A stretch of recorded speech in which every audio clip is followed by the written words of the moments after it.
मैं हूं बाबर। 12 साल की उम्र में मुझे ताज मिला, लेकिन कुछ ही दिनों में मेरा राज्य छिन गया। मैं बर्फीले पहाड़ों में भटकता रहा, अपनों के धोखे और जंग की आग के बीच। अगर मेरा असली इतिहास जानना चाहते हैं तो वीडियो पूरा देखिए। इतिहास के पन्नों में कुछ कहानियां इतनी खौफनाक, रक्त रंजित और हैरत अंगेज होती हैं कि उन पर यकीन करना मुश्किल हो जाता है। और आज के इस सफर में हम एक ऐसी ही दास्तान के पन्नों को पलटेंगे जो राख से शुरू होकर एक धधकती हुई आग में तब्दील हो गई। एक ऐसा लड़का जिसके पास महज 12 साल की उम्र में अपना एक देश था, लेकिन कुछ ही सालों के भीतर वो उसी देश से खदेड़ दिया गया और बर्फीले पहाड़ों में नंगे पैर अपनी जान बचाने के लिए दर दर की ठोकरें खाने लगा। ये दास्तान है ज़हीर उद्दीन मोहम्मद की, जिसे दुनिया ने उसके खूंखार इरादों और कभी ना हार मानने वाले जज्बे की वजह से बाबर यानी बाघ के नाम से जाना। 1483 में मध्य एशिया की बेहद खूबसूरत और उपजाऊ फरगना घाटी में जन्मे इस बच्चे की रगों में दुनिया के दो सबसे खौफनाक और महान विजेताओं का खून एक साथ दौड़ रहा था। पिता उमर शेख मिर्जा की तरफ से वो तैमूर लंग का 5वां वंशज था, जिसने आधी दुनिया को अपने कदमों में झुका लिया था, और माँ कुतलुग निगार खानम की तरफ से वो चंगेज खान के वंश से ताल्लुक रखता था, जिसके नाम से ही कभी पूरी दुनिया कांप उठती थी।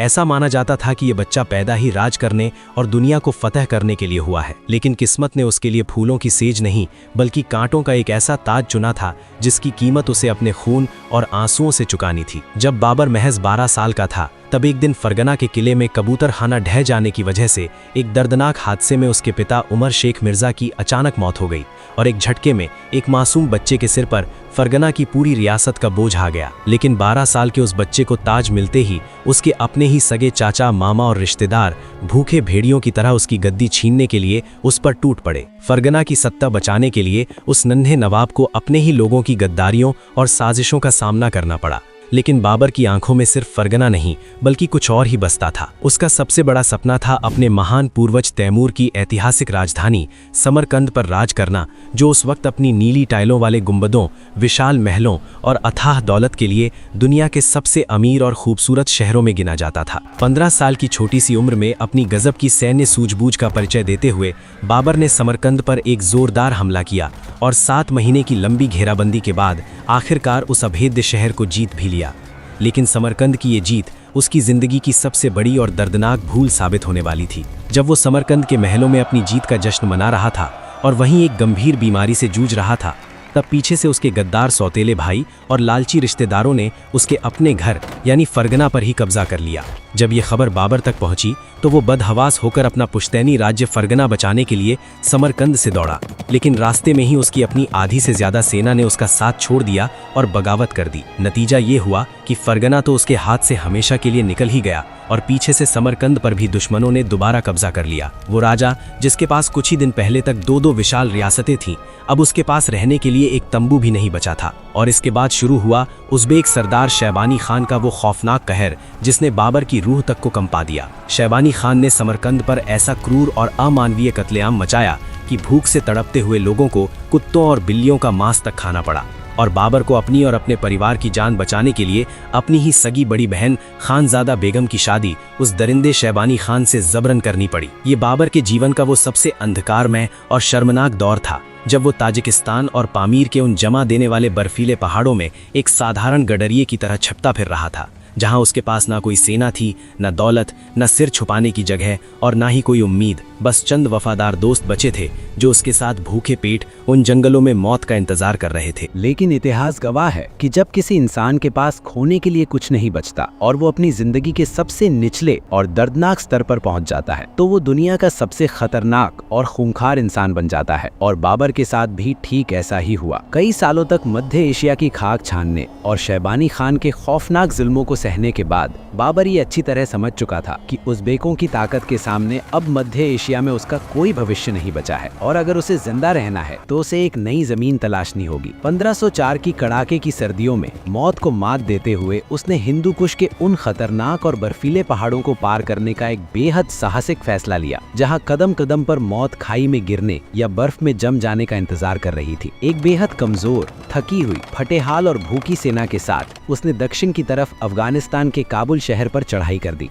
और यहाँ आखिरकार किस्मत उस पर मेहरबान हुई। काबुल में उस वक्त भयंकर राजनीतिक उथल पुथल मची हुई थी और वहाँ के शासक आपस में ही लड़कर इतने कमजोर हो चुके थे कि बाबर ने अपनी जबरदस्त कूटनीति और अचानक किए गए हमले के दम पर बिना ज्यादा खून खराबा किए ही काबुल के विशाल किले पर अपना कब्जा जमा लिया। सालों की दरबदरी, भूख और बेइज्जती के बाद आखिरकार इस बेघर बाग को अपनी एक मांद मिल गई थी, जिसने उसे वो राजनीतिक और सैन्य ताकत दी जो उसे अपने पुश्तैनी मध्य एशिया में कभी नसीब नहीं हुई थी। काबुल की ठंडी आबो हवा में रहते हुए उसने खुद को पूरी तरह से बदल डाला। उसने मिर्जा की पुरानी उपाधि त्याग कर खुद को बादशाह यानी बादशाह घोषित किया और अपनी बिखरी हुई सेना को एक नए और आधुनिक सिरे से खड़ा करना शुरू कर दिया। बाबर एक बेहद बुद्धिमान रणनीतिकार था। वो समझ चुका था कि सिर्फ पुरानी तलवारबाजी, तीरों और घोड़ों के दम पर अब दुनिया नहीं जीती जा सकती। इसलिए उसने उस्मानी साम्राज्य यानी ऑटोमन एम्पायर के सैन्य विशेषज्ञों उस्ताद अली कुली और मुस्तफा रूमी को भारी कीमत देकर अपनी सेना में शामिल किया और उनसे तोपे बनाने और बंदूकें चलाने की वो नई और घातक कला सीखी जिसने उस दौर में युद्ध के मायने ही बदल दिए थे। लेकिन अपनी इस नई और आधुनिक सेना को एक विशाल और अजेय रूप देने के लिए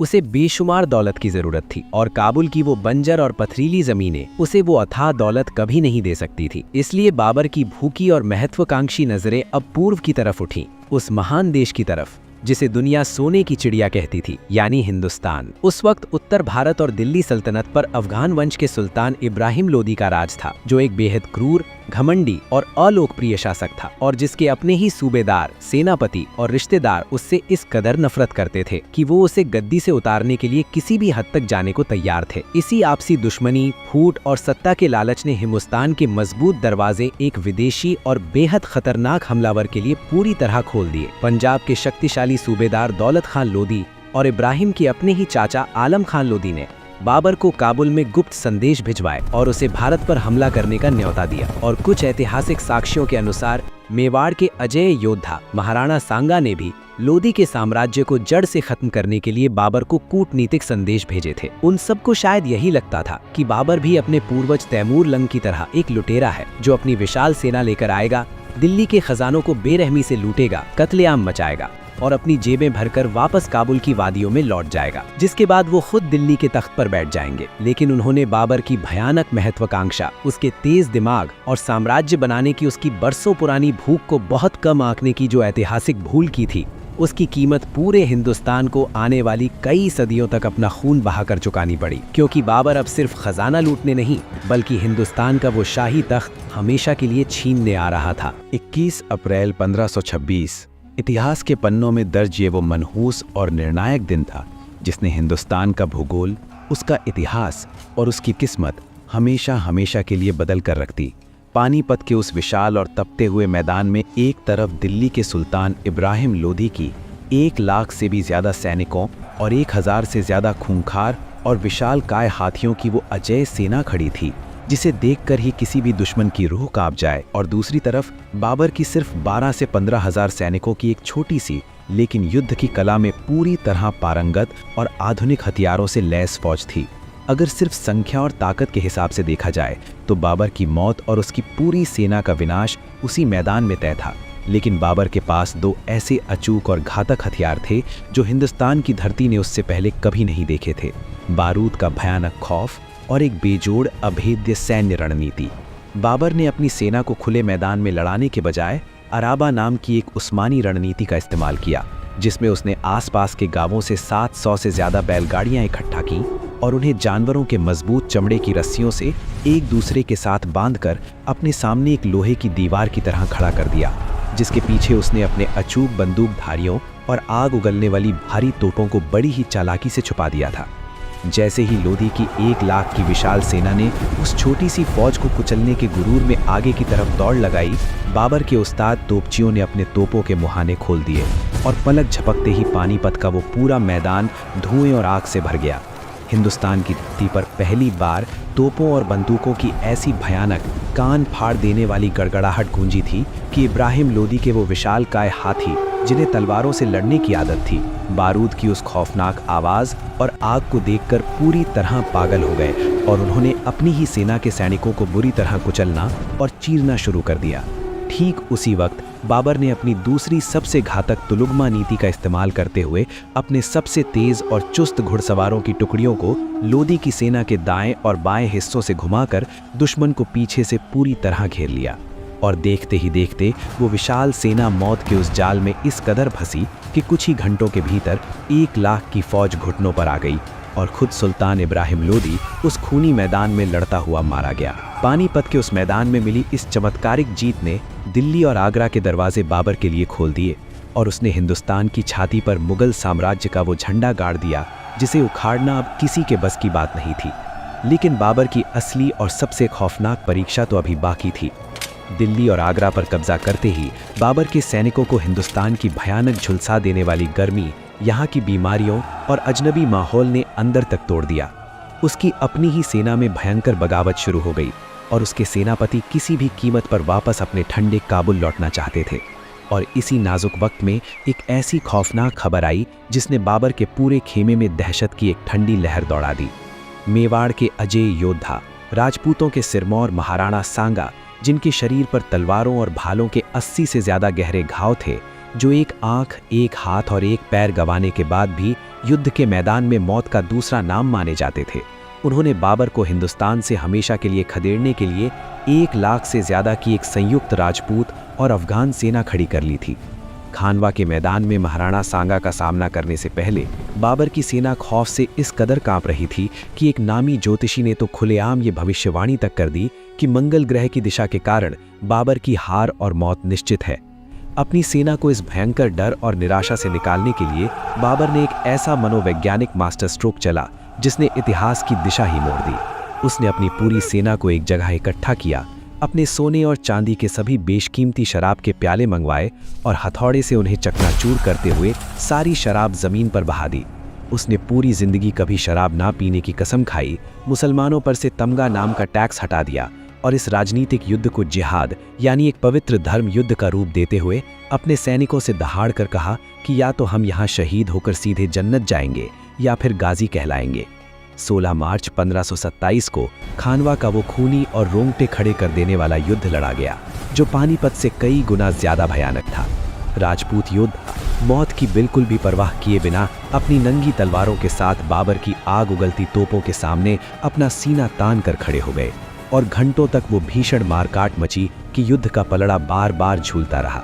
लेकिन तभी एक दुर्भाग्यपूर्ण तीर सीधे महाराणा सांगा के सिर में आकर लगा और उनके बेहोश होकर हाथी से गिरते ही राजपूत सेना में भयंकर अफरा तफरी मच गई।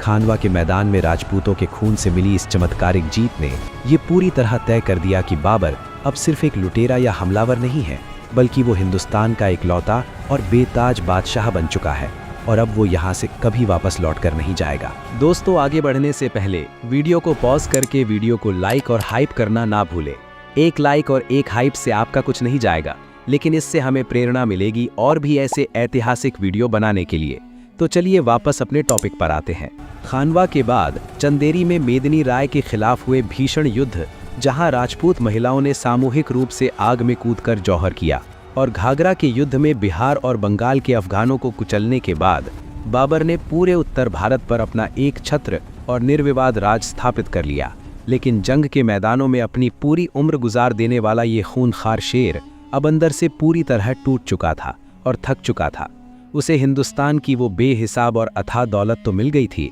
जिसके लिए उसने इतने बड़े साम्राज्य की नींव रखी, लेकिन उसका दिल इस देश की मिट्टी, यहाँ की भीषण गर्मी, यहाँ की संस्कृति और यहाँ के लोगों में कभी नहीं लगा। वो अपनी जिंदगी के आखिरी पलों तक बस अपने उस ठंडे और खूबसूरत काबुल, वहाँ के मीठे खरतूजों और वहाँ के शांत बागों के लिए बुरी तरह तरसता रहा। हिंदुस्तान की इसी घुटन और उदासी से बचने के लिए उसने आगरा और धौलपुर में फारसी शैली के कई भव्य 4 बाग बनवाए, जिनमें आराम बाग सबसे मशहूर है, जहाँ वो बहते हुए पानी और ठंडी हवाओं के बीच बैठकर अपने वतन की यादों में खोया रहता था। इसी एकांत और बीमारी के दौर में उसने अपनी मातृभाषा चगताई तुर्की में अपनी आत्मकथा बाबरनामा या तुजुके बाबरी को पूरा किया, जिसे आज भी पूरी दुनिया के इतिहास की सबसे पारदर्शी, विस्तृत और बेहतरीन किताबों में गिना जाता है, क्योंकि इसमें उसने सिर्फ अपनी जीतों और अपनी महानता का ही झूठा बखान नहीं किया, बल्कि अपनी दर्दनाक हार, अपनी शराब की लत अपनी मानवीय कमजोरियों और हिंदुस्तान के प्राकृतिक सौंदर्य, जानवरों, पेड़ों और यहाँ की भौगोलिक स्थिति का बिल्कुल बेबाक और सच्चा वर्णन किया है। लेकिन 1530 में एक ऐसी घटना घटी जिसने बाबर के साम्राज्य और उसके जीवन का अंतिम अध्याय लिख दिया। उसका सबसे बड़ा योग्य और सबसे चहेता बेटा हुमायूं संभल में एक ऐसी रहस्यमयी और जानलेवा बीमारी का शिकार हो गया कि शाही दरबार के बड़े बड़े हकीमों और वैद्यों ने भी उसके बचने की सारी उम्मीदें छोड़ दी। ऐतिहासिक दस्तावेजों और खुद हुमायूं की बहन गुलबदन बेगम के हुमायूं नामा के अनुसार जब सारे इलाज नाकाम हो गए तो दरबारियों ने सलाह दी कि बादशाह अगर अपनी सबसे कीमती चीज़ खुदा की राह में कुर्बान कर दे तो शायद शहजादे की जान बच जाए। लोगों को लगा कि बाबर कोई बहुत बड़ा हीरा या रियासत दान करेगा, लेकिन एक पिता के लिए उसकी सबसे कीमती चीज़ सिर्फ उसकी अपनी जान थी। बाबर ने हुमायूं के बिस्तर के 3 बार चक्कर लगाए और आसमान की तरफ हाथ उठाकर खुदा से वो ऐतिहासिक फरियाद की कि अगर जान के बदले जान का सौदा हो सकता है तो ऐ खुदा, मेरे बेटे की ये सारी बीमारी मुझे दे दे और मेरी बची हुई जिंदगी इसे बख्श दे। कहते हैं कि ये इतिहास के सबसे बड़े और रहस्यमयी चमत्कारों में से एक था। उस प्रार्थना के ठीक बाद हुमायूं धीरे धीरे आंखें खोलने लगा और उसकी सेहत में जादुई सुधार होने लगा, जबकि दूसरी तरफ एक तंदुरुस्त और ताकतवर बाबर अचानक एक अज्ञात और गंभीर बीमारी की चपेट में आकर मौत के आगोश में समाता चला गया। 26 दिसंबर 1530 को महज 47 साल की उम्र में हिंदुस्तान के उस पहले मुगल बादशाह ने अपने आगरा के महल में अपनी आखिरी सांस ली, जिसने अपनी पूरी जिंदगी सिर्फ जंग के मैदानों में मौत से खीलते हुए गुजार दी थी।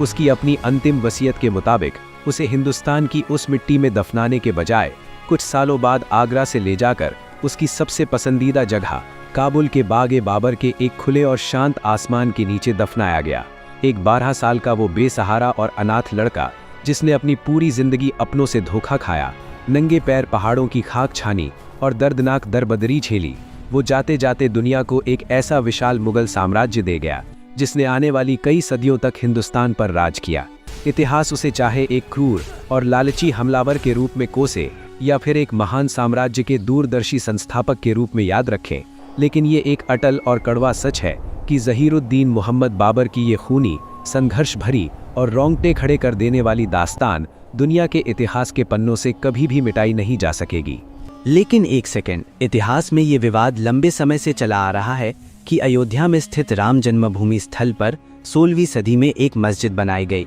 जिसे बाबरी मस्जिद कहा गया। कुछ मान्यताओं के अनुसार इसे मुगल सम्राट बाबर के सेनापति मीर बाकी ने बनवाया था। वहीं कई इतिहासकारों का कहना है कि इस दावे के पुख्ता समकालीन प्रमाण स्पष्ट नहीं है। सदियों तक ये स्थल आस्था और विवाद का केंद्र बना रहा और अंततः 2019 में भारत के सर्वोच्च न्यायालय ने यहाँ राम मंदिर निर्माण का मार्ग प्रशस्त किया। दोस्तों, आप भारत के किस शहर से और कौन से स्टेट से हमारी वीडियो देख रहे हैं, कमेंट ज़रूर कीजिए। वीडियो को अपने कॉलेज ग्रुप या अपने दोस्तों के साथ शेयर कीजिए। मैं मिलूंगा अगले वीडियो में। जय हिंद, जय भारत।